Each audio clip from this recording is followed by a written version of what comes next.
2022, and has launched what Russia calls the special military operation in Ukraine.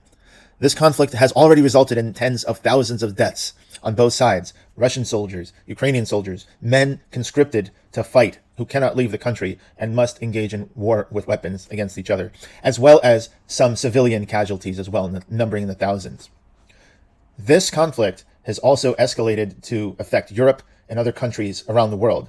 It has drawn the US and the UK and other countries into helping support Ukraine with weaponry.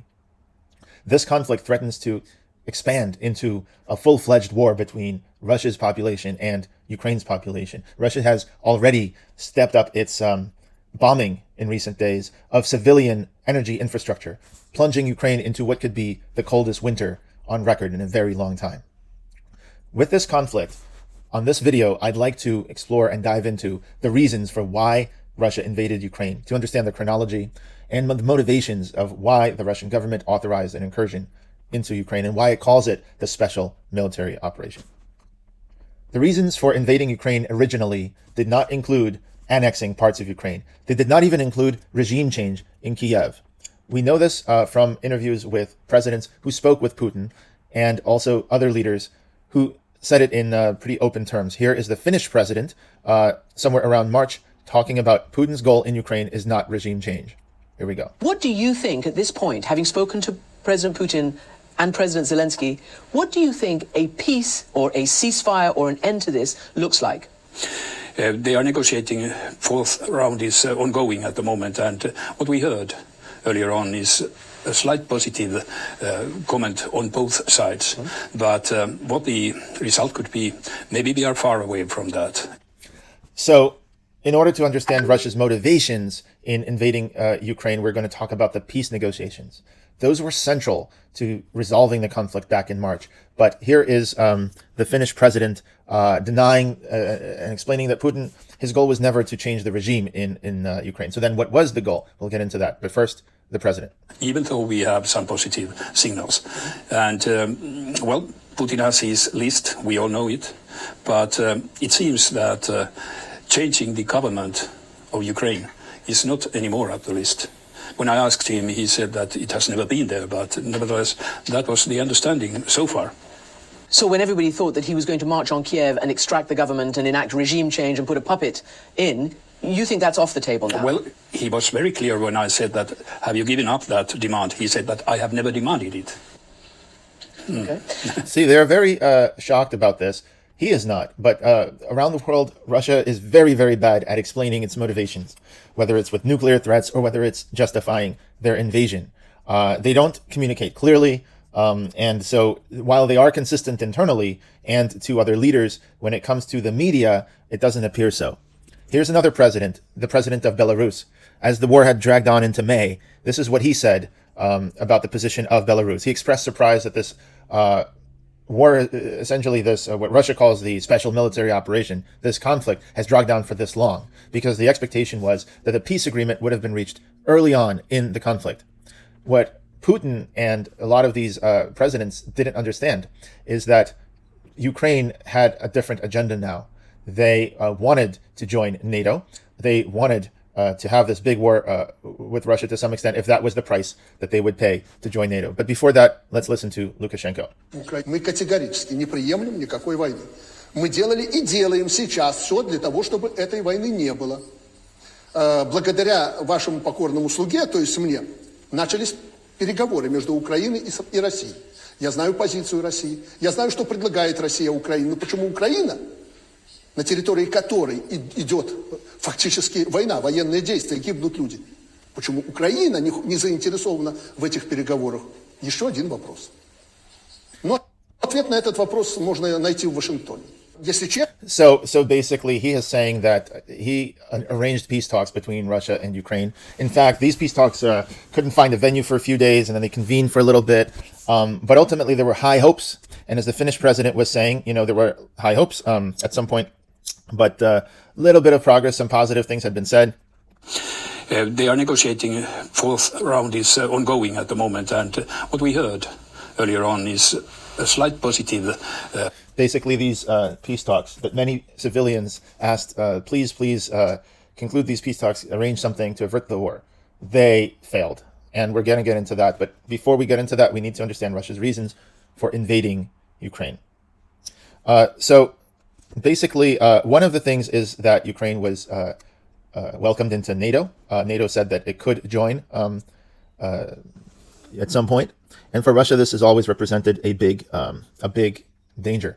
If you look at the Ukraine war, follows decades of warnings that NATO expansion could provoke Russia.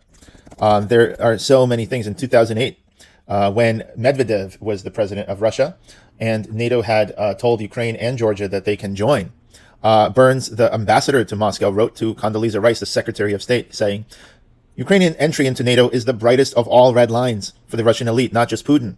In more than 2.5 years of conversations, from knuckle draggers in the dark recesses in the Kremlin to Putin's sharpest liberal critics, including people like Navalny in the future would be, he says, I have yet to find anyone who views Ukraine in NATO as anything other than a direct challenge to Russian interests. This started all the way back in 1997. 50 prominent foreign policy experts signed an open letter to Clinton saying, we believe that the current U.S.-led effort to expand NATO is a policy error of historic proportions that would unsettle European stability. These policy experts turn out to be kind of right. We've even had people who were the architects of the containment strategy. The containment strategy in the Cold War to contain the USSR, George Kennan, who warned against NATO expansion. In 1998, even he warned against that because he said the USSR is no longer around. So why to do it?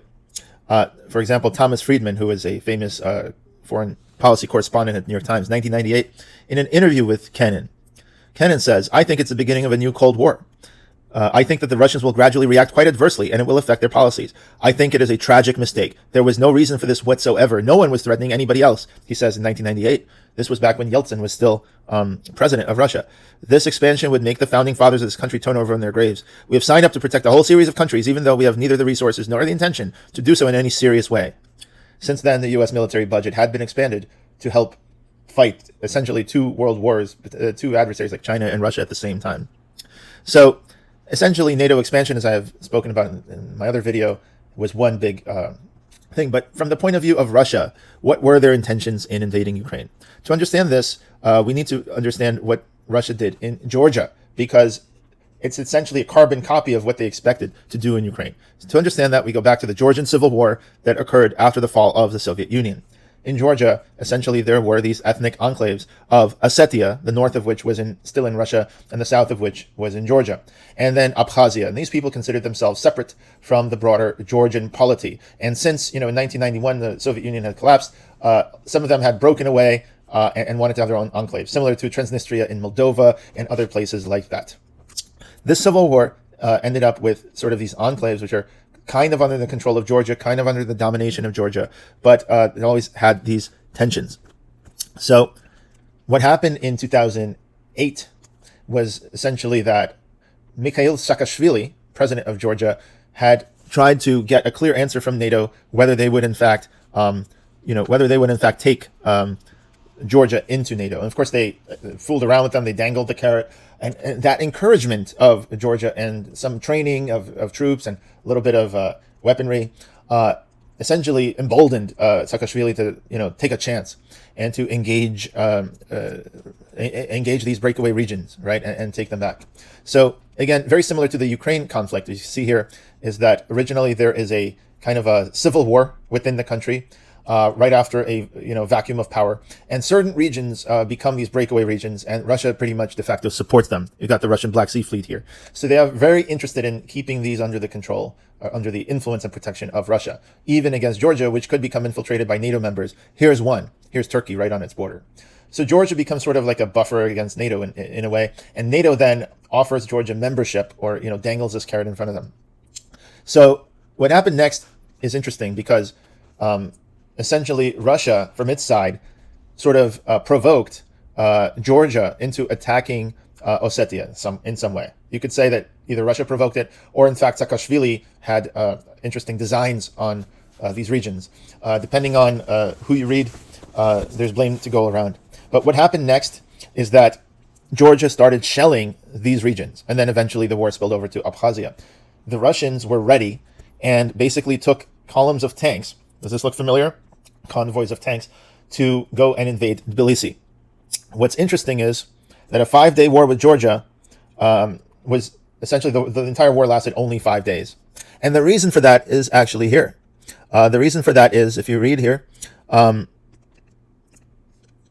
Russia falsely accused Georgia of committing genocide. That sound familiar? An aggression against South Ossetia. It launched a full-scale land, air, and sea invasion of Georgia, including its undisputed territory on the 8th of August, referring to it as a peace enforcement operation. Sound familiar? Russian South Ossetian forces fought Georgian forces in and around South Ossetia right here for several days until Georgian forces retreated. Here's the interesting thing about that is it was Nicolas Sarkozy, the president of France in 2008, personally negotiated a ceasefire agreement. After the ceasefire agreement, Russians pretty much withdrew their troops. They temporarily occupied some Georgian cities, holding on to these areas beyond the ceasefire, but eventually they retreated. The South Ossetians regrettably destroyed most ethnic Georgian villages and were responsible for the ethnic cleansing of Georgians, possibly very angry at them after the war. So again, sad things happening on a small scale, but in the grand scheme of things, Georgia to this day remains in peaceful relations with Russia, and Russia has not threatened it any further. Russia does, however, protect these regions here. And importantly to understand, people were living here before. People were living here during this civil war, and people live here now. So the question of whether Georgia is entitled to dominate these people, and it's a question of territorial integrity, which is something I talk about in my other video about the idea that today's maps are supposed to be frozen in place, right? So, for example, if you have the time lapse of Europe and you look at the 1,000 years of Europe, you're going to find that a lot of these things that you see here are completely unrecognizable later. So you got here Poland, and then Poland grows, and then Poland, Lithuania becomes a big thing here, and the Mongol hordes, are being pushed back essentially. Eventually, the Duchy of Muscovites take over, become Russia, and eventually Russia starts taking over, and then Poland is here, becomes Saxony for a while, but then back to Poland. The point being that all of these things changed throughout history, and only today do we have this interesting idea that, well, the final makeup over here shouldn't change anymore, and that you could fight over this thing called territorial integrity, even if it means that the main government of Ukraine, let's say, can oppress people here, or the government of Turkey can oppress, Kurds over here, Syria and Iraq. In other words, the current international system favors stability of borders over the well-being of minority groups, whether it's the Basque people here or the Catalonian people here. They suppress their independence movements, or the Kurds here. So it's very understandable why they would not really be very happy with Georgian independence movements from even a small country like Georgia, let alone a country like Ukraine. So here's Georgia, here's Abkhazia and Ossetia, and it was not internationally recognized. About the only one that was internationally recognized was Kosovo, and Kosovo was in fact a result of the breakup of Yugoslavia and the bombing by NATO of Yugoslavia. Anyway, let's go back to the idea. So if we look at this war, we see that Russians came in, but were very happy to get a peace agreement in which these regions were basically independent and people live here. They're actual people living here, and now they are protected by Russia. Of course, Russia is in their interest to do so because they have their Black Sea Fleet over here. So that's kind of the idea. And by the way, in a wider conflict, if you go decades earlier, Russia helped protect Georgia itself from assaults by Turkey. Turkey has a history of genocide against Christians, Armenians, Greeks, and you can look this up. So genocide, for example, the Armenian genocide, right, was perpetrated by Turks, for example, and their Kurdish allies. Kurds don't necessarily like the Turks very much, but they did help to carry out these actions against Armenians, the Christians. Even though today, now that the Ottoman Empire is gone, they are also have their grievances against Turks. Similar to how Ukrainians, to some extent, participated in the genocide of Jews during the Holocaust, but they also have grievances against Germans and Russians and Poles and so on.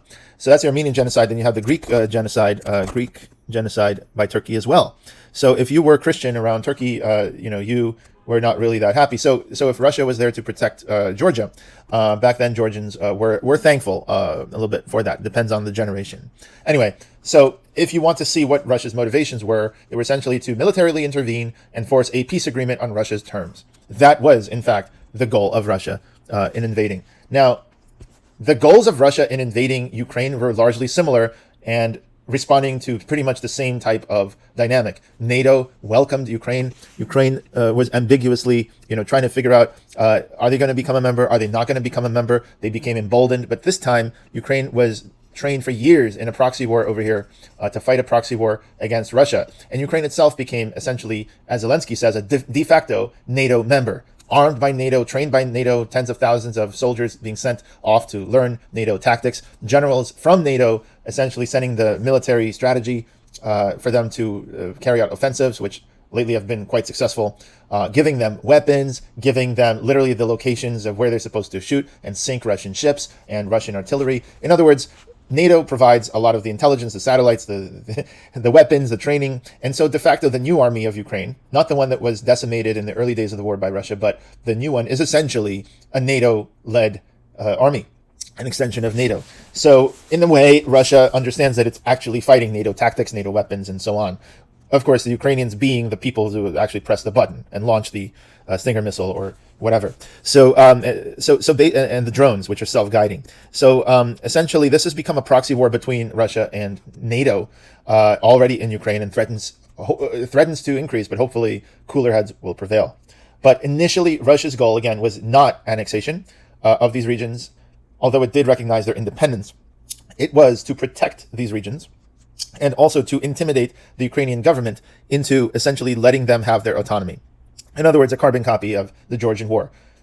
You can see here, to protect these regions and essentially to have them be these autonomous regions that, the government of Ukraine would just roll over and basically accept a peace agreement, like what happened essentially with the Georgian government. Russia, just like in Georgia, accused them of committing genocide, a word that has been kind of cheapened since the genocide of Armenians and Greeks, and of course since the Holocaust of Jews, and also the Roma people and others. So today, genocide doesn't mean that entire nationality is being exterminated. That's pretty good that today we don't have examples like this. However, it's debatable as to what genocide means today. But the to use as a justification for invasion happens a lot. When the United States invaded Libya, basically the invasion of Libya, the intervention was motivated by the fact that there was a genocide taking place, or a small genocide perhaps, where Gaddafi was bombing his own people. Turned out that some of these reports were unproven, but they did lead to the United Nations actually giving NATO a mandate to invade here. And of course, later, even though there was a legal mandate, NATO kind of just left Libya to fend for itself as a failed state. Not very good outcome. Millions of people here suffer, even to this day. But the main concern was only with 4 Americans in Benghazi, Tripoli, in Benghazi, because Americans care about their own. So another justification for bombing by NATO, who's not necessarily a defensive alliance, is Yugoslavia. And again, the idea was that there was a genocide being perpetrated, talking about genocide, of Kosovar Albanians. But it didn't quite reach the level of genocide, so they said it was NATO stopped deliberate systematic efforts at ethnic cleansing. And so, the Clinton administration pushed for this bombing. Now, it's interesting because this bombing was not authorized by the UN at all. In fact, the UN Charter prohibits the use of force except in the case of a decision by the Security Council under Chapter 7 of self-defense against armed attack, neither of which were present in this case. So there's no self-defense by NATO, and there is no decision by the Security Council. Basically, what had happened was NATO countries attempted to gain authorization from the UN Security Council for military action, but were opposed by Russia and China, who indicated that they would veto such a measure. As a result, NATO launched its campaign without UN approval, stating it was a humanitarian intervention. And so, if you look at this, right, humanitarian intervention is the use or threat of military force by states across borders with the intent of ending severe and widespread human rights violations in a state which has not given permission for the use of force. And if you look at the definition of proxy war, you'll also find that a lot of times both sides, in this case, US and UK on one side and Russia on the other, are giving arms and weapons and training to these groups. Initially, it was argued that it was more Russia doing it. Russia started arming militants in the Donetsk region. Militants like Igor Girkin, who themselves admit that they've created a hellscape on Ukraine's eastern regions, and these regions are actually terrible to live in. Had they done nothing, had these governments had done nothing, it's very likely that Ukraine would have simply arrested all the people that were protesting against the Euromaidan revolution, and all of these counter-revolutionaries would be locked up, which all in all could have been a much better result for everyone involved, kind of like what Spain did in Catalonia and what was done with the Kurds and so on. while it is definitely bad for national aspirations or independence movements, the people as a whole, most of civilians, would probably appreciate not having to live under bombs for many years. Anyway, the motivation for Russia invading was also that for years they tried to negotiate what is called the Minsk agreements. Again, very similar because the people involved, very similar to Georgia, because the people involved were also from, as you can see here, France and Germany. You've also got people, you got the Ukrainian president here, the Russian president here. So what I wanted to say is it was successful here. The war ended in 5 days specifically because Sarkozy, Nicolas Sarkozy, the president of France, personally negotiated a ceasefire. The end, everything worked out. So everyone expected it to work the same way here. In fact, if you look more broadly, it's not just the Minsk agreements, but in fact, the Normandy format that you saw France, Germany, and others repeatedly try to bring together the president of Russia and the president of Ukraine. Just as an aside, you have to understand this is not just Putin. Most Russians support the military operation in Ukraine. During 2008, the president wasn't even Putin. It was Medvedev. So the idea is that it's not one man's war. It is the entire country supporting it. However, you do have sometimes the idea that only one man is doing it. And the idea is that, well, because that one person is not accountable to the democratic process, he can do whatever he wants. That idea is dangerous because it's the people that support these wars. A lot of the times, the majority of the people support without regard or even knowledge of what's going on, enabled by the media, spurred on by, look at what those guys are doing, but never showing what your guys are doing. Here's what George W. Bush attempted to say about Putin, but ended up saying about himself. Take a listen. Russian elections are rigged. Political opponents are imprisoned or otherwise eliminated from participating in the electoral process. The result is an absence of checks and balances in Russia and the decision of one man to launch a wholly unjustified and brutal invasion of of Ukraine. Iraq. Anyway. So funny. It's not very funny to the Iraqis. Million excess deaths, basically, in Iraq, because not necessarily of the invasion, but in fact, 600,000, depending on what the count is.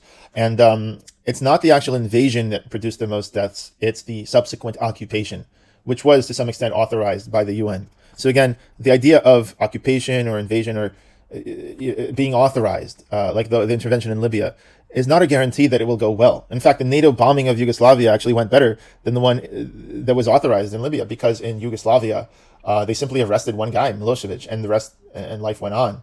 Whereas prolonging a war or abandoning a failed state leads to a lot of disaster. So anyway, France and Germany attempted to create conditions to bring these presidents together. And the president of Belarus, as we heard him here talk about, has greatly helped as well to try to bring together these negotiators. Честно, я не думал, что эта операция затянется таким образом.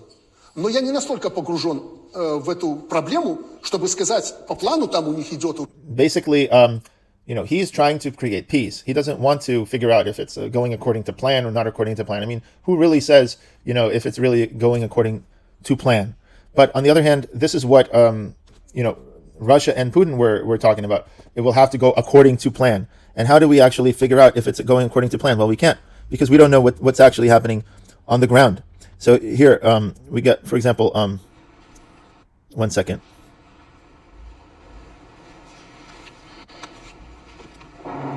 This is 8 months ago. Силовое сдерживание России воспринимается нами в качестве прямой и непосредственной угрозы национальной безопасности, снять которую как раз и призваны юридические соглашения. So this is, to understand Russia's motivation for invading Ukraine, you have to listen to what they said right before invading it. It says 8 months ago. It's hard to see the exact date, but this was, I would say, 2 weeks before the invasion. Russia is saying, look, we've tried to, we're always open to trying to get diplomatic resolution to this. We're calling on our counterparts in the U.S. to get to the table and tell Ukraine that, hey, we're not going to accept your membership, even with our open door policy, and so on. We've tried to, he said, resolve the Minsk agreements, although, of course, it takes two to tango, and Russia has violated those agreements just as much as Ukraine. Both governments just failed. These people have failed to create the conditions for what you could see in the Minsk agreement to be a very reasonable set of plans. Immediate and full ceasefire, okay? pull out all the heavy weapons by both sides, equal distance, security zone, demilitarized zone of 50 kilometers. Seems reasonable. Effective monitoring and verification of the ceasefire regime. Okay. On the first day, a dialogue to start on modalities of conducting local elections. And again, the Minsk agreements was about getting these local elections and the Ukrainian, these sort of independence for these regions. Not even independence, just autonomy, being able to speak Russian, being able to sort of have their own laws a little bit. So even if, for example, Kiev government says outlaws Russian in public documents, these people could continue to have the Russian language in public documents and use their language. I guess it's important to them. Provide pardon and amnesty, punishment of people in relation to the hostilities. Provide exchange of hostages and prisoners. Provide safe access, delivery, and storage of humanitarian aid, and so on. Restore control of the state border to the Ukrainian government in the whole conflict zone, so that Ukrainian government would control all the borders. So Russia agreed to this in principle. Ukraine agreed to this, but they could not implement it. And if you look at why and what happened, it looks ridiculous. They couldn't agree on a date for the elections, and they kept postponing the elections. I mean, ridiculous things like this is what I'm talking about. Politicians unable to simply implement diplomatic, peaceful frameworks leads to war. And of course, these politicians don't go to war. Their families won't go to war. Okay, the most is maybe they've served in war previously and became politicians, but that's it. Very few of these politicians' children would ever actually go and serve in the armed forces. And so the personal cost of them is very little, and the incentives are the opposite. These people get more power and more support if a war occurs. So, it's crazy, but unfortunately, that's the world we live in today. And I'm hoping that the international community will reform itself in these frameworks over time. But currently, that's what it is. So as these presidents change, and as these presidents change, Putin remains the same. Definitely getting reelected fairly or unfairly. But we'll say this, that Zelensky came with a mandate to have peace, to essentially negotiate with Russia. If you read Share Post, it says that essentially Zelensky had a peace mandate, was elected in 2019 on an overwhelming mandate to make peace with Russia. And so the U.S. unfortunately did not really support the efforts that the Germans and French and the Belarusian president had tried to create. The Minsk agreements, they did not really support these things. And moreover, we're repeatedly using it as a chance to arm Ukraine, to train Ukraine, and add more and more of Ukrainians' forces into NATO. There's also an element of training these rogue groups like we've done in Syria, which eventually, we said we trained the Free Syrian Army, which itself is not the official army, and was actually fighting against the government. But we helped those moderate rebels. But of course, the weapons then fell into the hands of Al-Nusra Front and much more radical people. Similarly here, when we talk about in 2018, for example, we talk about human rights groups demand countries like Israel demand to stop arming what they called at the time neo-Nazis in Ukraine. I have a video about the timeline of events inside Ukraine, and at that time, it was perfectly fine to talk about neo-Nazi groups as such in Ukraine, as opposed to this year, where the Azov battalion was essentially a bit whitewashed into martyrs and people, national heroes. But back then, human rights groups were telling countries like Israel, just please stop sending weapons because they're ending up in the hands of these people. It was the BBC, Newsweek, PBS. Okay, we're talking about there being a neo-Nazis, let's say, as they call them, in Ukraine. For example, the right sector, just to show you, the right sector, here's a profile from 2015 by the BBC. Now, this does not represent the vast majority of Ukrainian people, meaning this does not include them. This was just a lot of these groups that formed. I just wanted to point out that, in fact, this was mainstream reporting by BBC, which is, as you know, the state media of an opponent of Russia normally, which is, the UK. So the fact that they're reporting on this back then showed that back then it was completely fine to be concerned about these right-wing nationalist elements, which they called neo-Nazis or whatever. But in 2022, it was already kind of uncouth to say things like the U.S. sided with Ukraine's far right or sabotaged Zelensky's peace mandate.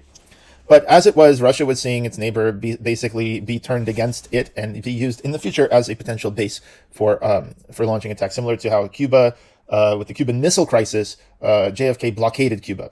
Russia did not blockade Ukraine. I mean, it's really hard to blockade this country. And even if they blockaded Ukraine, Ukraine has tons of food and so on. But other countries like Saudi Arabia have blockaded Yemen, for example. And that has led to massive humanitarian crises in the country of Yemen, which has a population almost as large as Ukraine, but where 25% of the people are now facing hunger and food insecurity. Insane. And that's this year. So Yemen, hunger and insecurity, outright catastrophe, says the UN. Okay? And we're focused only on Ukraine. The reason for the focus on Ukraine, of course, is that Ukraine is, first of all, a European country. And since Europe cares more about Europe than it does about the Middle East or the Gulf or South Asia or Africa, so if something happens in Europe, it's big news for the whole world. And secondly, and maybe more importantly, that Ukraine is essentially, like Afghanistan in the past, being used as a proxy war between Russia and NATO or the US. And unfortunately, the NATO expansionism, like I've covered in my other video, is counterproductive to diffusing these tensions. So a country like Ukraine, through no fault of its citizens or anything like this, winds up in essentially being in the middle, like it has been throughout history, like it has been in so many empires. And that's why they have bad blood with Poland and so on. But let's, again, understand the Russian motivation by listening to what the president of Russia was saying weeks before the invasion. Here's what he said. Решения на основе внесенных нами проектов. Повторю, полученные нами от Соединенных Штатов и других и членов НАТО ответы на предложения по гарантиям безопасности, на наш взгляд, не отвечают упомянутым 3 базовым российским требованиям. Что касается того, как Россия будет действовать дальше. So again, I want to say what go back to Lukashenko is not interested in whether things are going according to plan or not. The plans on the ground change, and nobody can predict what these outside large countries like US and Russia will do, because they're the ones really directing this war, and the people are kind of caught in the middle over here. So Lukashenko says, look, I just want peace. I want the peace agreements. I hosted the peace agreements. He's like France and Germany, okay? Whereas the UK and US are not exactly on the same peace train. And they're talking about, essentially, it's either 100% victory over Russia, and Russia is in a humiliating retreat, or the war continues as long as it takes. So when Lukashenko was asked, is it going according to the plan? He's like, I'm not interested in, I don't know enough and I don't care. That's what he said. Эту проблему, чтобы сказать, по плану там у них идет у россиян, как они говорят, или так, как я это ощущаю. Я еще раз подчеркиваю, я это ощущаю так, что операция эта затянулась. All right, so he's saying, look, it dragged out. There should have been a peace agreement by now. And this is what Putin said weeks before the invasion. По плану. So that's what he said. How will Russia go? По плану. According to plan.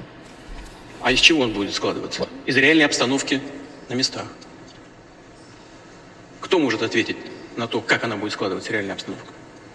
Пока никто. Это зависит не только от нас. Но мы намерены и будем стремиться к тому, чтобы договариваться с нашими партнерами по тем вопросам, которые были нами поставлены. This is Scholz, the Chancellor of Germany. Для их решения дипломатическим путем. Позволю себе только добавить, что по нашим оценкам, то, что происходит на Донбассе сегодня, это и есть геноцид. So here we've got the Russian president saying basically that they are open to negotiations. They keep trying to get the other partners to the table to speak about NATO. Scholz actually assured Putin that, NATO won't expand, whatever. And Putin told him, yeah, maybe on your watch it won't expand, but how long will you be in power?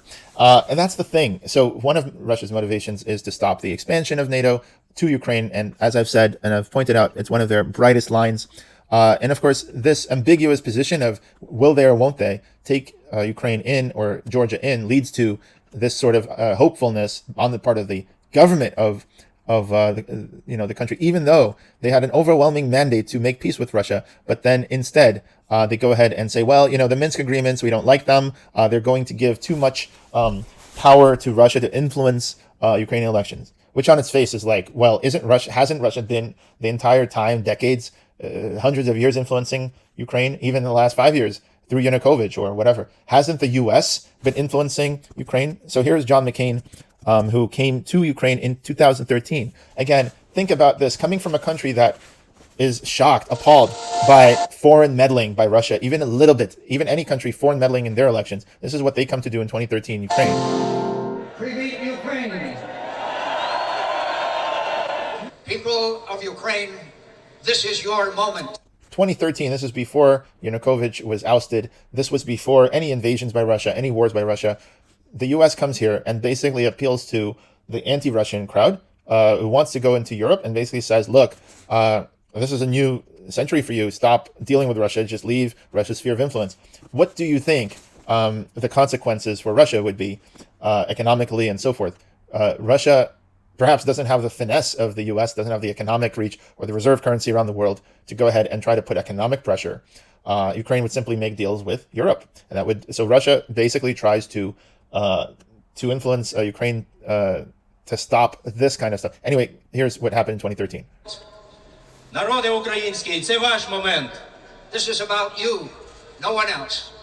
Це про вас. This is In other words, not Russia, not anyone, but of course the U.S. interests are involved. That's why he's here, right? Why did they come here? They've done similar things in other countries. I can show you videos, but this directly led to the uprising that toppled Yanukovych. about the future you want for your country. This is about the future you deserve. Це про ваше майбутнє, про майбутнє вашої країни. Це про майбутнє, на яке ви заслуговуєте. A future in Europe. Майбутнє Європи. A future of peace. Майбутнє миру. With all of your neighbors. Майбутнє всіх ваших сусідів. The free world is with you. America is with you. I am with you. And the destiny you seek lies in Europe. І ваша доля, як ми вважаємо. So basically, they're agitating the public to reject, ties with Russia and go and try to create ties with Europe instead. It's about this that Nigel Farage talks about in 2014, having observed the Euromaidan protest. This is what he says afterwards about what NATO has been doing in the wake of this Euromaidan revolution. Policy failures and contradictions in the last few years, including, of course, the bombing of Libya, the desire to arm the rebels in Syria, has been the unnecessary provocation of Vladimir Putin. This EU empire, ever seeking to expand, stated its territorial claim on the Ukraine some years ago. Just to make that worse, of course, some NATO members said they too would like the Ukraine to join NATO. We directly encouraged the uprising in the Ukraine that led to the toppling of the president, Yanukovych, and that led, of course, in turn to Vladimir Putin reacting. And the moral of the story is if you poke the Russian bear with a stick, don't be surprised when he reacts. But Nigel Farage goes on, and he cites the increasing presence of NATO within Ukraine and essentially the long-term plan of turning it into, as Zelensky now puts it, a de facto NATO member. Now, just to continue with that, today we are rushing through an association agreement at undue speed with the Ukraine, and as we speak, there are NATO soldiers engaged in military exercises in the Ukraine. Have we taken leave of our senses? Do we actually want to have a war with Putin? Because if we do, we're certainly going about it the right way. Perhaps we ought to recognize that the West now faces the biggest... So his words in 2014, this man saw what many people saw. And if you look at, whether it's Pope Francis talking about, Pope Francis lit up the internet yesterday after he said that NATO barking at Russia's door aided in Putin's invasion of Ukraine. Or, what were the goals? Well, the invasion of Ukraine, like I said, had the following goals. We could actually look at, what the goals were stated, and here we go. Kim, what's on your radar? But what is going on with this war in Ukraine? It should have been over by now through negotiations. Putin's demands have been mostly straightforward, and many think they're doable, and some even believe them to be fairly reasonable. This was back in March. This is back when negotiations were still going on. The expectation, again, was that Russia would intimidate Kiev into essentially having peace negotiations that would ultimately look very similar to the ones that Georgia did. And the result would be, again, that Russia would withdraw the troops, but have them stationed here to protect them, similar to how the United States does all over the world. Of course, Russia needs to do that here with the Black Sea Fleet. But the idea, again, was that that's what the Russians expected. Okay, they didn't communicate that very well. And that was the huge problem, and that's totally on them. They should have communicated it as clearly as you see here. Take a look. Most importantly, he hasn't changed them since this war began. He's consistently told the various leaders in China, France, Israel, Turkey, and others what he wants, and the goalpost hasn't moved. His main demand is for Ukraine to change its constitution from how it's currently written, asserting its desire to join NATO, to instead stating it will never join. Zelensky has already conceded that Ukraine will not join NATO, but Putin... Here's the thing.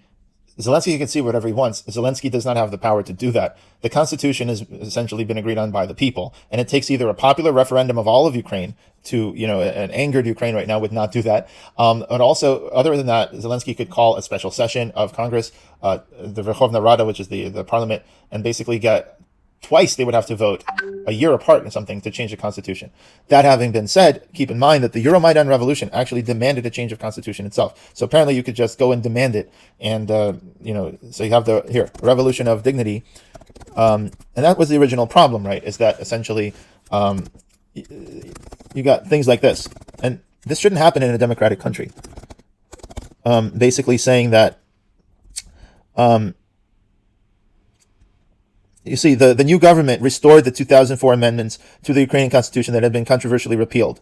Okay, so, but why did the government do it? Because on February 18th, some 20,000 Euromaidan protesters advanced on the parliament building, Verkhovna Rada, in support of restoring the constitution of Ukraine to its 2004 form. In other words, if 20,000 people go ahead and do this, according to, to some of this, they could just affect change. This is not democracy, or at least not the way it's meant to be, because there's millions of people in Ukraine. So anyway, so as Russia eventually saw an uptick in fighting in Ukraine, what happened was in 2021, what happened was that Bayraktar drones started winning basically in Ukraine. So it turned the tide. So Bayraktar drones were supplied by Turkey, which is a NATO member. A Turkish company, a private company, started supplying Bayraktar drones, which turned the tide of the war majorly. And in fact, this, more than probably anything, convinced Russia to keep massing troops on the border and try to intimidate Ukraine into stopping finally this and accepting the Minsk agreements. For months, they went back and forth. I remember seeing Zelensky and Putin make fun of each other, where Putin said, like it or don't like it, it's your duty, my beauty. Basically, what he was saying was, listen, you've signed the Minsk agreements. You don't like them now, but you still have to actually do them. And these are the insults that were traded February 8th, where things were headed to a conference, to a head already. But they had years to figure this out. And instead, people are surprised. Like I've said before, presidents hosting the peace meetings were surprised. Why isn't Ukraine accepting or taking them very seriously? Well, this is why. The U.S. and NATO gave them promises that if they were able to withstand this war, that they would essentially be rewarded with NATO membership. And they can, some of them, the government considers that better and can essentially sacrifice the well-being of millions of people, of their citizens, for this. Once again, let's look at that.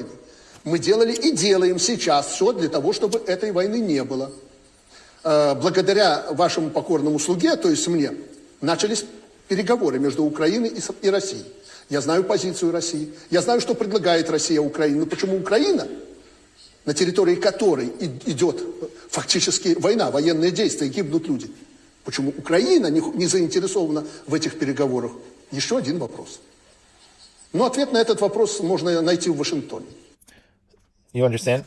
So he's basically saying that Ukraine, just like Saakashvili and others, got emboldened by these things. And so, there was a time when the president goes, you know what, we won't join NATO.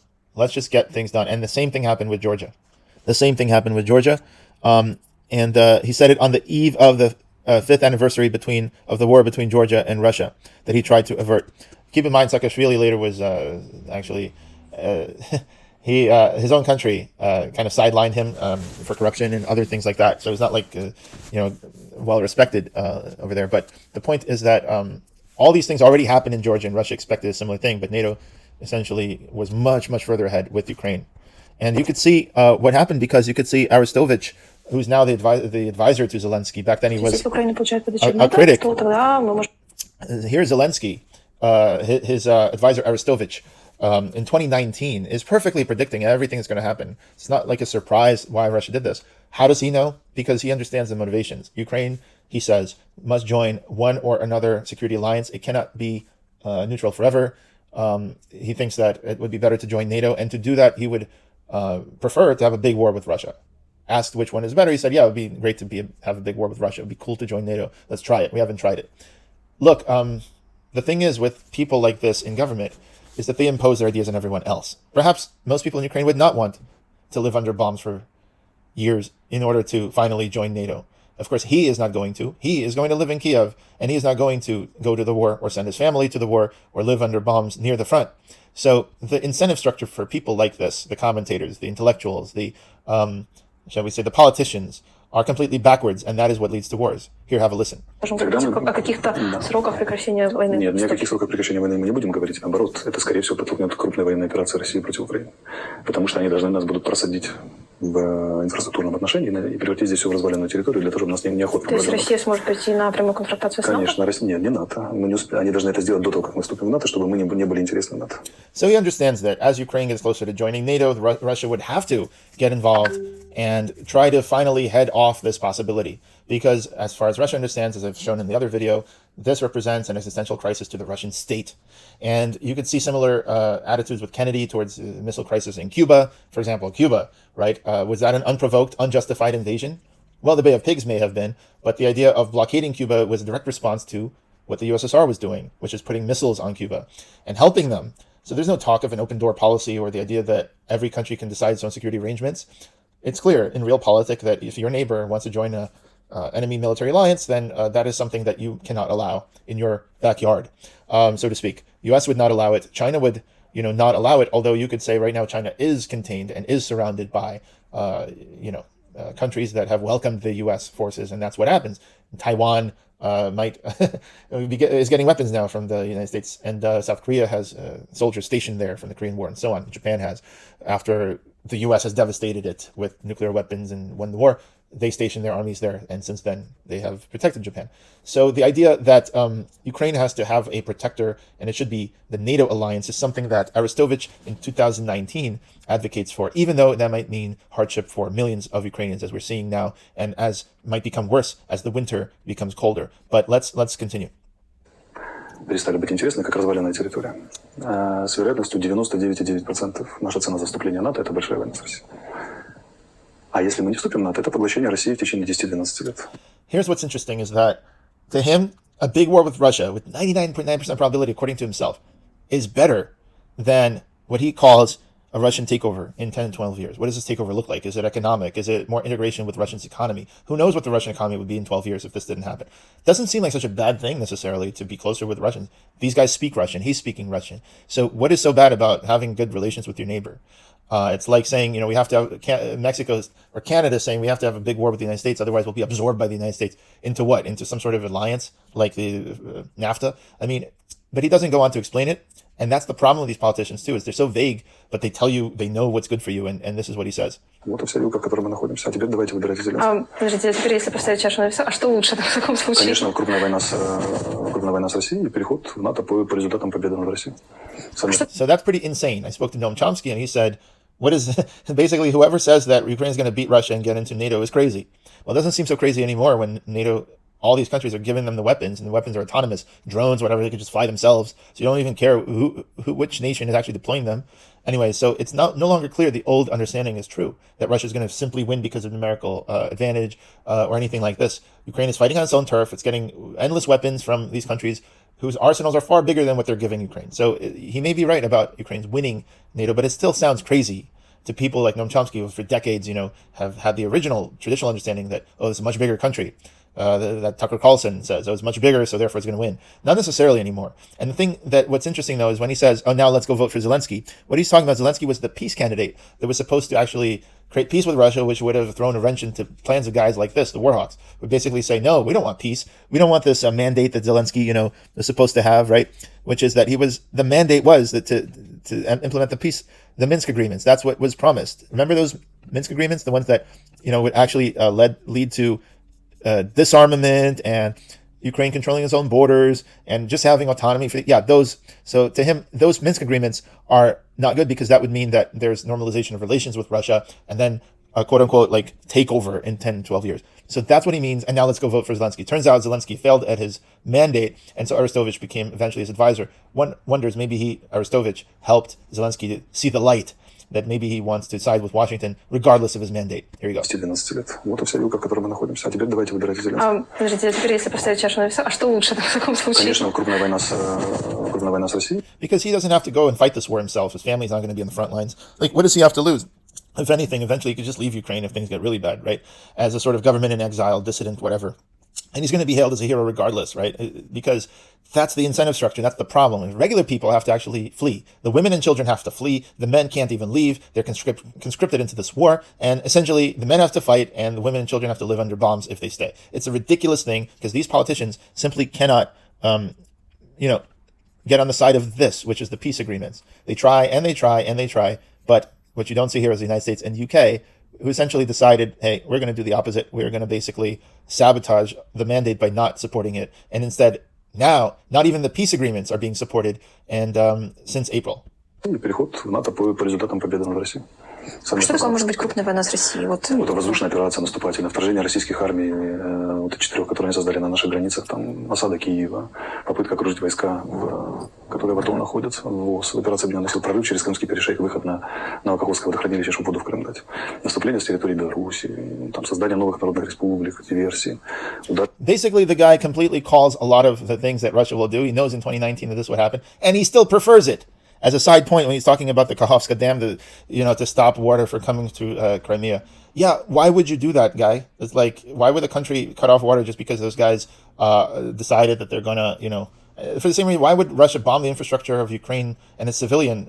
That's a dick move. So these countries, taking revenge on what people decided to do, that's ridiculous. So I'm glad that at least in this war, it's one of the only wars that I've ever seen where there's far more armed forces and men dying in the field than civilians. It's clear that, at least when it comes to sparing civilians, both Russians and Ukrainians kind of don't want to kill these civilians. And it comes to reason because, unlike Syrians, these people are super related. Okay, there's like 11 million people have families across the border. Okay, Russia, Ukraine. So basically, there's 11 million people is a lot of people, and because the propaganda of their governments and media, okay, is like almost their own families don't believe of what's happening.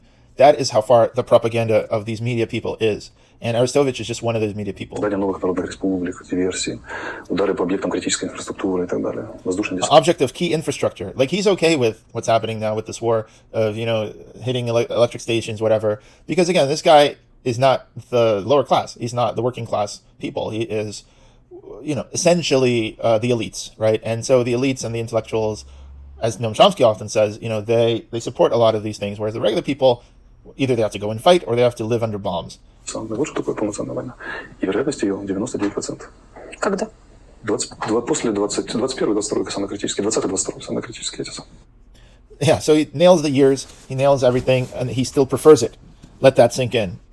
So anyway, you could read about who was responsible for the Russo-Georgian War, but you can see the elements are the same. NATO has these will they, won't they, flirting with like, we'll take you in, but then the people get, there's a quote, genocide happening in these regions. There's a conflict. These regions previously became breakaway regions.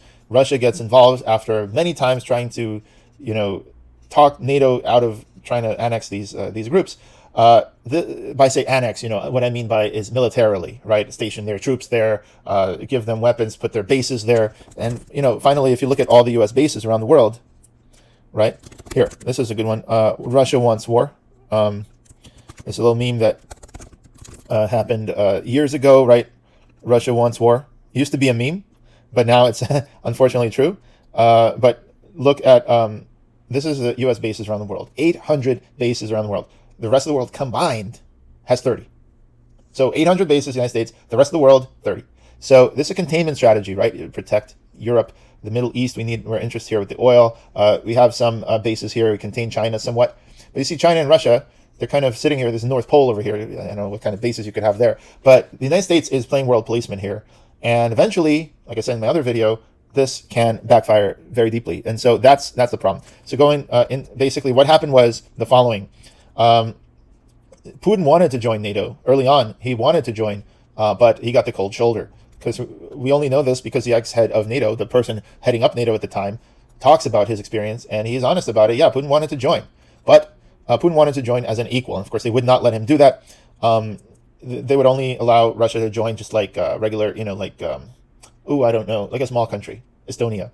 And so Russia felt like they would be imposed upon. And they go to these ridiculous lengths talking about, they're going to force us to have gay pride parades. And look at the liberal Western culture, and we're trying to have our own culture, and we don't like that. And so, but you see, that's the bad Russian PR. That's like talking about Zelensky and how, Hitler was a son of Jews or something, or a grandson of Jews. It's like you're putting foot in mouth, guy. Like, none of these people are good at PR. But that's really criminal that these politicians, among being bad at other things, they're bad at PR, and they can't sell their message properly because they kept, stepping on some rakes and putting their foot in their mouth. So yeah, Putin wanted to join, but he wanted to join peacefully. So it turned out by 2007, he figured out that no way is Russia going to accept, is the United States going to accept Russia as an equal partner in NATO. Not under Yeltsin, and certainly not under Putin, and so in 2007, he gave that famous Munich speech where he said, we need a multipolar world. We can't just have the U.S. running the show. And there's people around the world like Jeffrey Sachs who are saying the same thing. But of course, these people are all called Putin apologists or whatever, even though they were around before Putin and saying similar things, and they saw how the U.S. State Department and paying for years. They basically got all of these pushbacks from the U.S. government, like normal things, like, hey, can we improve Russia's economy? No. Can we do this that worked in these other countries? No. And they look at him like it's never going to happen. He didn't understand it for a while. He talks about this. I'll play it for like 2 minutes just to show you that it's not just Putin. People inside the United States, warn about this kind of stuff all the time. And like I've said earlier, even it's even people who work for the State Department or ambassadors, and they say expansion of NATO is only going to lead to more problems. This is essentially met with some kind of weird systematic denial among the warhawks who just want to expand. Oh, before I play this guy, I'll play Bernie Sanders. So here's Bernie Sanders. Very important. This is 1992. Okay, right after the fall of the Soviet Union, and he's saying, I will not yield. This is what he says. This is 45 seconds. Check this out. I mean, doesn't get better than this. Who I'm worried about. I'm worried about the fact that... This is... Okay. No, I will not yield. Here you go. To support the important amendment brought forth by Congressman Dellums and Congresswoman Waters.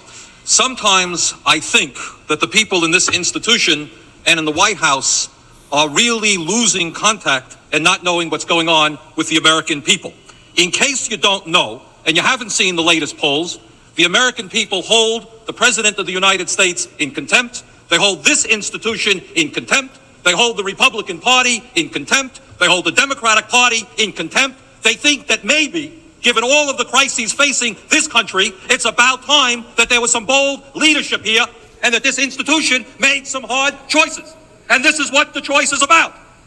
We are spending $270 billion a year on the military. And since then, it's increased a lot. But we don't have a major enemy. I know it hurts your feelings. I know you're upset about it. I know you're hoping and praying that maybe we'll have another war. Maybe somebody will rise up. But it ain't happening. The Soviet Union doesn't exist. The Warsaw Pact is through. Who you worried about? Iraq? Panama? Who you... Yeah, then we went and invaded Iraq. And before that, we invaded Panama. Worried about? I'll tell you who I'm worried about. I'm worried about the fact that our workers are seeing a decline in their standard of living. They want to see our industry be rebuilt. That's what they want to see. No more B-2 bombers, no more Star Wars. Let's make the quality products we need. Let's invest in American industry. No, I won't yield. The American people want to see our kids educated. They want... And it's the classic Bernie Sanders. He never changes. But the point is, he's correctly calling out, like, the army keeps increasing, the United States keeps increasing, and there's always induced demand for that. Oh, let's be policemen around the world. Oh, let's sell the new weapons, like the new iPhones. We got to get rid of the old inventory. So if there's a war somewhere, we'll just give it to them and see how they work. So yeah, this is Jeffrey Sachs talking about his experience as economic advisor, as someone in a direct line to a lot of the U.S. politicians in the White House and so on. This is what he said about it. About the causes of the escalating global conflicts. The relentless Western narrative that the West is noble while Russia and China are evil is simple-minded and extraordinarily dangerous, Jeffrey Sachs writes. Jeffrey Sachs, welcome to Democracy Now! Why don't you take it from there? Good to be with you. What is the story that people in the West and around the world should understand about what's happening right now with these conflicts, with Russia and Ukraine, and with China? The main point, Amy, is that we are not using diplomacy. We are using weaponry. This sale now announced to Taiwan that you've been discussing this morning is just another case in point. This does not make Taiwan safer. This does not make the world safer. It certainly doesn't make the United States safer. This goes back a long way. I think it's useful to start 30 years ago. The Soviet Union ended, and some American leaders got it into their head that there was now what they called the unipolar world, that the U.S. was the sole superpower and we could run the show. The results have been disastrous. We have had now 3 decades of militarization of American foreign policy. A new database that Tufts is maintaining has just shown that there have been more than 100 military interventions by the United States since 1991. It's really unbelievable. Let that sink in. Literally, let that sink in. 100. Most of the U.S. public has no idea about most of these, and neither do the Congress people elected by the public. Our army is literally around the world. Sometimes the Congress people are surprised that we're even there. They have no idea until someone is attacked. And I have seen in my own experience over the last 30 years, working extensively in Russia, in Central Europe, in China, and in other parts of the world, how the U.S. approach is a military first and often a military only approach. We arm who we want. We call for NATO enlargement no matter what other countries say may be harmful to their security interests. We brush aside anyone else's security interests. And when they complain, we ship more armaments to our allies. Case in point, Russia. We ignore their security interests again, not Ukraine. Ukraine is a junior partner. The people of Ukraine are not responsible at all for this. It's the people who are elected on a mandate to go ahead and make peace with Russia, but then go ahead and instead join NATO or want to join NATO and sort of flirt with these ideas. And again, the people who are elected, like Zelensky, they're elected initially with good intentions, and they always throughout, like, they have good intentions, but for their country, the intentions are, we need a protector like the United States.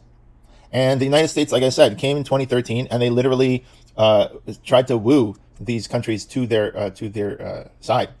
So, if you're Zelensky, and on the one hand, you could go ahead and demilitarize, and like it says here in these agreements, you could just immediately have a ceasefire and pull out, whatever. But you're worried, what if the Russians don't? And same thing with Russia, which Russia should have done this, immediately ceasefire. Someone's got to go first. And the problem with the Minsk agreements was simply no one was willing to trust the other to go first, which is ridiculous because you have so many people here trying to ensure a framework that they can trust each other. Like with the grain exports, you trust each other, and then somebody sends some sort of UAV, or in this case, underwater vehicle to blow something up. It's like, that's why we can't have nice things. Okay. But I think these countries it's better to take that little hit than to not trust each other and to escalate. So I was going to, where was this? Oh, here we go. Sorry. I was going to just say that I was going to say that when you're Zelensky and you're trying to implement one of these and you got elected to finally implement it, and you got France and Germany and Belarus trying to make it happen, but then the United States and UK knocks on the door, and then Turkey gives you these drones, this is what happens instead. In parallel to the peace agreements, this is what happens. You got Bayraktar drones, which worked very well in Armenia, with Azerbaijan decimating all the Armenian tanks. Okay, tension between Russia and Ukraine skyrocketed after Russia's military buildup along the border, but also the buildup largely was a reaction to the use. Let's just say that Ukraine escalated the conflict with the Donbas residents. Ukraine bought 6 Turkish-made Bayraktar drones. And then these Bayraktar drones essentially made an impact, destroying a bunch of Russian tanks, which sent a message to, Russia. It's, political scientists say it's a complete game changer. Moscow seems so preoccupied with these drones. Then Ukraine bought more of these drones. We're talking about 2021. And so on the one hand, you're Zelensky, you want to make peace with Russia. On the other hand, you want to show strength. And so basically Russia started escalating even more, amassing more troops, where basically, the Turkish drones risk destabilizing the situation in eastern Ukraine. Yeah, an understatement at this point. Russia warned that things could get worse, but Tayyip Erdogan helped this drone. You can see a lot of this happening now with Greece and Turkey. Greece went to the United States and Turkey, and then basically the United States is playing the idea of weapons dealer. U.S. position on arming Greece. It's interesting because Turkey and Greece have similar ideas, right? Greece remembers the genocide of Turkey, just like Ukraine remembers the Holodomor of Russia. This was very many years ago during the Ottoman Empire. And then Greece goes to the U.S. to purchase more weapons. That whole dynamic, again, has to do with the politicians and their incentives.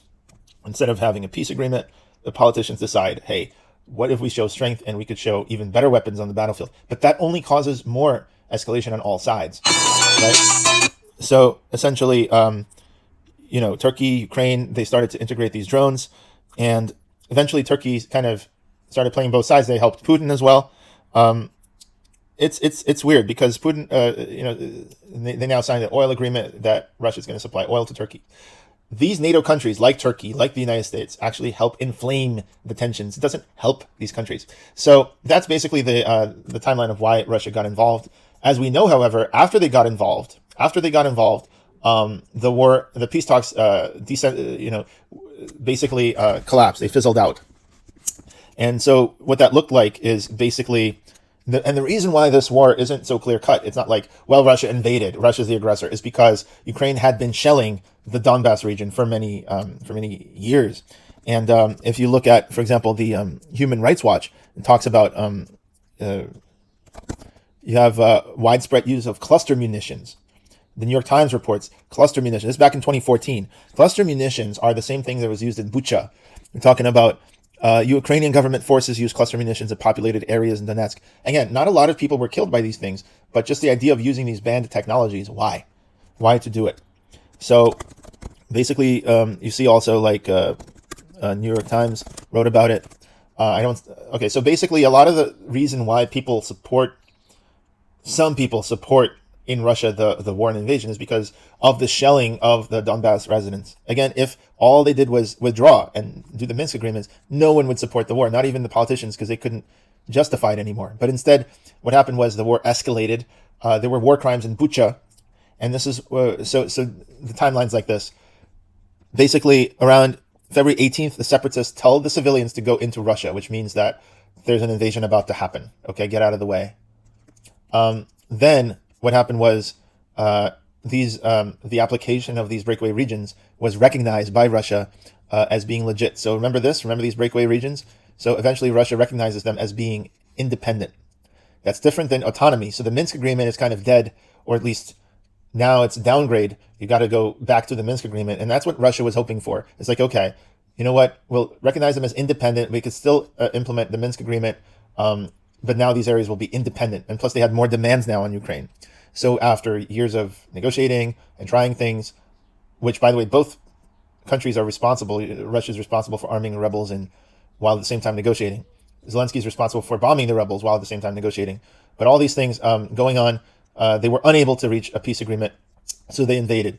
So basically, separatists told them to flee. Russia then recognized the independence, says Putin recognized, but actually Russia isn't just run by Putin.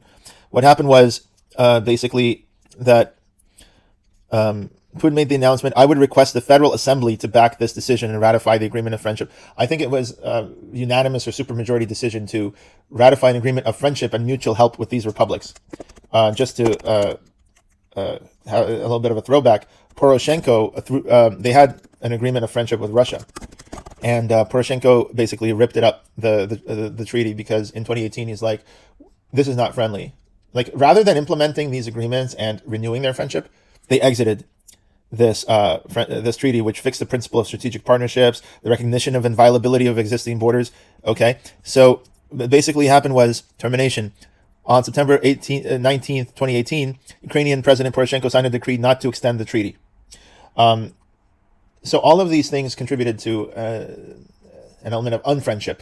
And again, this is against the broader backdrop of the Russia-NATO geopolitical posturing. Of course, China now is entering into that as well. So basically, you could see that Russia wasn't seriously trying to do regime change in Ukraine. You don't have to just trust the word of the Finnish president about it. Comment on both sides, but what the result could be, maybe we are far away from that. Even though we have the government of Ukraine, is not anymore at the list. When I asked him, he said that it has never been there, but nevertheless, that was the understanding so far. So when everybody thought that he was going to march on Kiev and extract the government and enact regime change and put a puppet in, you think that's off the table now? Well, he was very clear when I said that, have you given up that demand? He said that I have never demanded it. So you see, that's why PR is so bad in Russia. They're not clear even about their nuclear, are they going to throw a nuke first? Their constitution says they won't. They're not clear about a lot of things. This ambiguity sometimes exists even in their official statements. The fact that Putin never wanted to do regime change in Ukraine should have been stated everywhere and explicitly. Because you see, okay, so let's go through the list. So they're not very convinced, only because Russia is so bad at signaling this. Any thinking person would realize that Russia does not want to take over Ukraine. It could take over Georgia with 150,000 troops perhaps, but not Ukraine.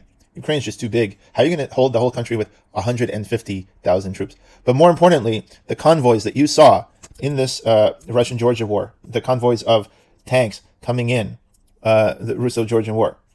Where are these tanks? Here. So you see these convoys of tanks coming in to Georgia. Now take a look at the convoys of tanks coming into Ukraine. Can we find them? 1 second. Yeah, here we go. The convoy. Okay. It was a mile-long convoy. It's like Kiev, Russian convoy, tanks, Ukraine. It was stretching for 40 miles. Now, unless you're a complete idiot, lining up all your tanks in one line and making them travel like this and, basically just slowly going to Kiev, this is the worst shock and awe invasion ever, right? You're not using planes, you're not bombing. This is what shock and awe looks like, unfortunately, when the United States does it. Here is the capital of Iraq, Baghdad.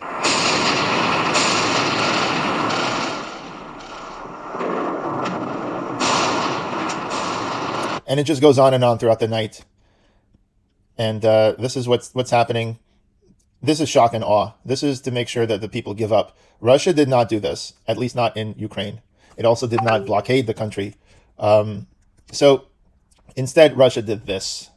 And so it seems clear that they were doing this to give time for the peace negotiators to hammer out a peace agreement. However, that was not to be. One of the peace negotiators was actually assassinated. Yes, that's right.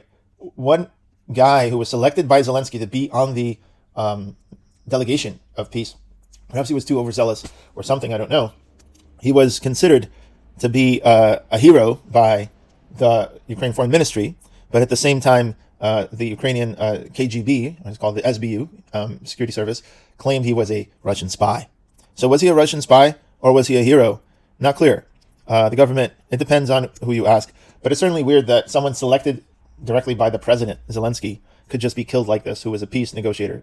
That sent a chilling message to the peace delegation for a little bit. Again, this happened on March 6th. And I have spoken personally to some of the people to one of the people, David Arachamia, who participated in these things. And David Arachamia, who's got a different name on Facebook, why does he wear a hat? Why does he always wear a hat in these negotiations? And it's basically because he said he doesn't respect the negotiations. Why is he there then? Well, he basically was sending a message that he's saying that he doesn't respect the Russia and the negotiations are a farce. So with attitudes like that, the people who begged these negotiators on Facebook and so on, I saw personally, please make a deal, please stop the war. Basically, it didn't necessarily happen. So where is that? Why Ukraine's top negotiator refuses to take off his hat. In times of peace, I don't wear baseball caps, he says. But in this case, basically, yeah, Fox News had an exclusive interview with him, and this is what he said. Can't play much of this because they're going to flag it, probably, but I'll play like... This guy, I spoke to him, and he was like, yeah, he was like, you know what, I'm going to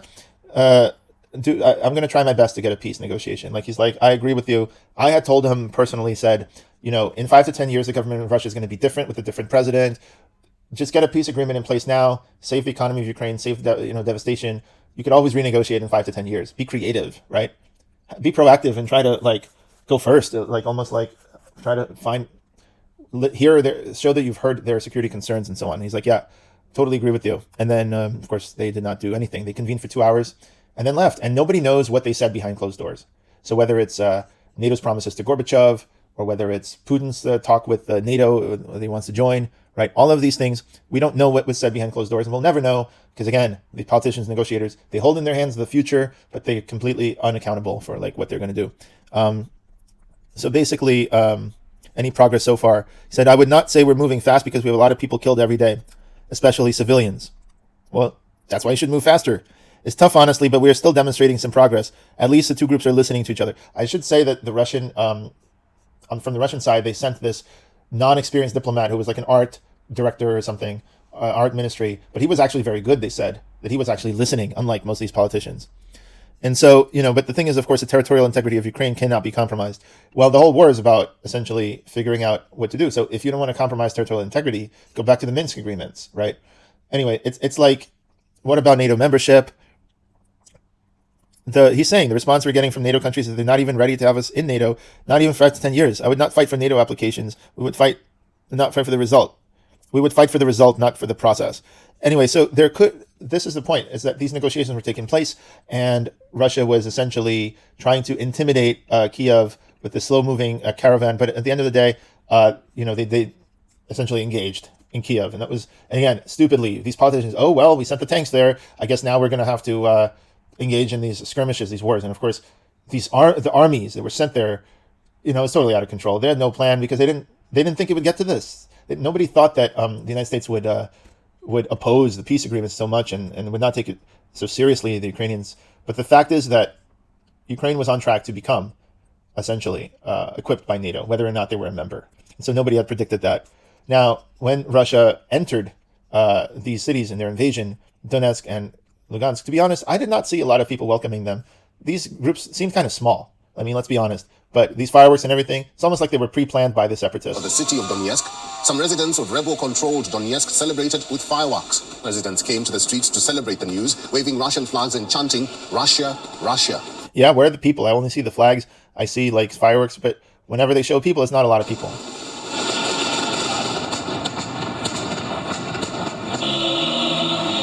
That's a clear shot I see. There's like a few people here. Now, maybe it was cold, I don't know, but honestly, why don't they show up the next day? So I haven't heard much about this over here. I don't think the people of Donetsk and Luhansk are very happy with the war zone on their territory in the first place. Again, another reason why the Minsk agreements would have solved all of that.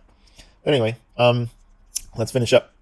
So Russia-Ukraine hold talks in Belarus, immediate ceasefire on agenda. Well, finally, I mean, that's what Minsk agreements were supposed to achieve as well, but hey, it would be nice to have a ceasefire. That didn't happen. So basically, Putin said the war can get a lot more serious. Forget the grin part. He's saying it can get a lot more serious and Russia will have more demands. This is where the idea is that, okay, well, if Ukraine is not coming to the negotiating table like Georgia did, Russia was trying to figure out what to do in this evolving situation. Like they said, the plan depends on what happens on the ground. No one expected that much of a reaction, and all the U.S. corporations exiting Russia and all this stuff. I don't think the Russian government predicted that much. And they kind of played it off like, oh yeah, we don't need them anyway.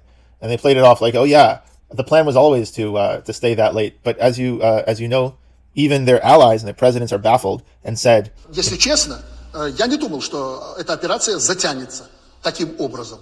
Но я не настолько погружен в эту проблему, чтобы сказать, по плану там у них идет у россиян, как они говорят. Или так, как я это ощущаю. Я еще раз подчеркиваю, я это ощущаю так, что операция эта затянулась. See, so he's not afraid of saying he thinks that it wasn't supposed to go this long. And I think nobody really thought it would go this long. And again, the stupid PR in Russia is like, oh yeah, we always knew it was not going to take a day. No, you guys thought that Ukraine would basically surrender and concede things like Georgia did. That's what you thought, guys. And guess what? You were wrong. And because of your actions and the actions of NATO and Ukraine, the people of Ukraine have to live under bombs, especially this area here. Okay, and this area here was feeling quite okay and returned to normal until the recent attacks. That's the problem. These people, okay, living here don't understand the hardship of the people living here. And it has been that way for 8 years. That's the whole problem of this whole thing, and that's why people couldn't bring themselves to just go ahead and implement the Minsk agreements. So basically, the long story short is that Russia invaded. It had clear goals. It kept reiterating those goals, but then eventually the goals, the goals increased. And that's because, well, what are you going to do if you're fighting and the fighting's increasing? You got all this territory. So to expect Russia today to, after formally annexing these regions and everything, repudiate everything and just go home, it's political suicide. This idea that they had interviewed Boris Johnson, he said, well, Putin can just tell his people, listen, we achieved our goals and go home. What goals have you achieved? You've wasted Russia's entire standing in the world with the Western world. You've ripped up all the economic investments that people have made in Russia over the years. You've completely isolated Russia from the West, and then and you've killed a lot of people, and you've conscripted Russians, and now we're just going home with nothing to show for it. No, Putin cannot do this. And in fact, Putin, like I keep saying, is being hasn't gone far enough for the war hawks. The war hawks, just like John Bolton in the United States, never saw, John Bolton never saw a war he didn't like. Russia's war hawks are more moderate. They just want results. And the Z stands for the end, right? Finally, let's get the result. That's the result. And it's like, dude, like you're war hawks, right? And a lot of people in Russia and the United States are peaceniks and critical of the war, which is what the United States had with Iraq and Vietnam. But not nearly enough people are against the war. And in Russia, they're afraid to speak out against it. So they're very courageous, those who speak out against it. But again, the war hawks are the ones who are pushing Putin. And he has to have something to show for it. So the more, so all sides, because of political, how things are set up, are dug in at this point. Russia can't undo what they've done with the annexation, especially with Crimea, and Ukraine can't be seen as given up land and territory. So at the end, now this absolutely comes down to military defeat, either of Russia or Ukraine, and hopefully that happens only with armies and not with blowing up the Zaporozhye nuclear reactor, sending it to meltdown, or some other really terrible thing like flooding a lot of cities in Ukraine, blowing up a dam. People could do a lot of damage to civilians and irradiate large swaths of territory or flood it. This is stupid. And this is why the whole system is unfortunately gone into a failure mode. So, just to finish up, in March, they were still continuing with Kuleba and Lavrov, and they were able to get some things decided in Turkey. In fact, at some point, I saw Zelensky claim that 4 out of 5 demands of Putin or Russia had been negotiated, except for Ukrainian territorial integrity. He was willing to, put Crimea to the side, not join NATO, and so on. This was around, I would say, March, and then came Bucha. Bucha was when Zelensky got pushed back, not just from the right wing, but from everybody, and he's like, don't make any peace with these guys. So Bucha happened around, discovered early April. And later, The Guardian found that a lot of people were actually not killed through Russian atrocities, which were certainly committed by in Bucha by these soldiers with no direction, and were just left there in tank battles, Ukraine versus Russia tank battles. But in fact, most people, dozens of people who were exhumed, a random sample, let's say, were found to be killed by this shrapnel that was specifically put into these submunitions, these cluster munitions, which are banned, but Ukraine and Russia use. So even though the headline says that they're used by Russian artillery, and they were killed from Russian artillery, turns out that Ukraine actually uses the same types of things. And we've seen this, like I've said before, Human Rights Watch with the cluster munitions. They're using them all the way back in 2014. So again, civilian casualties in Bucha, including war crimes, including rapes, including just shooting people in the head, maybe torture, insane stuff. After that was discovered in Bucha, the public appetite for peace talks pretty much went down. And all this talk of, well, maybe it was the Boris Johnson visit, maybe Boris Johnson told Zelensky not to continue with the peace talks. I mean, how are you going to continue with those talks when your country is being told by the media that Bucha is showing that Russians just are orcs and cannot be reasoned with? At that point, you're just relying on NATO. And so basically all sides have dug in. The question remains whether Russia targeting civilian infrastructure now and plunging Ukraine into a very dark winter, whether that will somehow sway the Ukrainian people. To be honest with you, during the siege of Leningrad, when Leningrad was plunged into a dark winter and so on, back then people were fighting for their city. There was no talk of surrendering the city. So I'm not sure even that would push people to surrender. I honestly think that this war would just be decided on essentially a war of attrition. Who runs out of weapons first? And unfortunately, if you look at the situation on the ground, if you remove all the propaganda, you're basically finding that both sides are completely worn out. All of these sides the soldiers are morally worn down, everything, and it's got to stop. But because of the politicians, it won't stop. Especially politicians that have no skin in the game, and in fact, whose incentives are to increase the hostilities. And so the real war is between the civilians, who have to go and fight and die and live under bombs, and the political class in Ukraine, in Russia, and elsewhere, especially in Russia and US, with these imperialists who like armchair, directing these wars. So what I would say is, at the end of the day, the way that we can bring people together is either understanding that, that we all share the same planet, like Kennedy said, or we could go ahead and simply say that we're all part of this like federation which follow these rules. And if we don't consider our countries so seriously as a nationalist project, then we could think of them again as provinces or republics or something. Then these disputes would just be considered administrative changes rather than something that we could blow up the world over. So my hope is that the international community will start to either go in the direction of decentralization, allowing self-determination by peoples, and allowing there to be a framework for giving them greater autonomy, like Catalonia or Kurds or Hong Kong, or indeed Donetsk. On the other hand, what they could do is try to get the countries into sort of this one world government where that government does very little except for trying to mediate conflicts and make sure that no one uses military force. I'd be okay with either one, as long as, although I'd probably prefer the decentralized version. But if we don't go either way, then unfortunately in the current system, territorial integrity becomes more important than anything else. And that's a silly thing if you look at the history of the world. On a large enough timeline, you're just going to see that all of your ideas about territorial integrity of this map become silly, because throughout history, the maps changed all the time. And territorial integrity basically comes down to saying that for all of time, forever, Poland will control this part. And if you violate its integrity, then countries can get involved and escalate endlessly. That's what's happening in the enlightened times of since 1950, I guess, in the United Nations. We'll see. Hopefully this war gets resolved. Perhaps territorial integrity will prove to be a stable concept.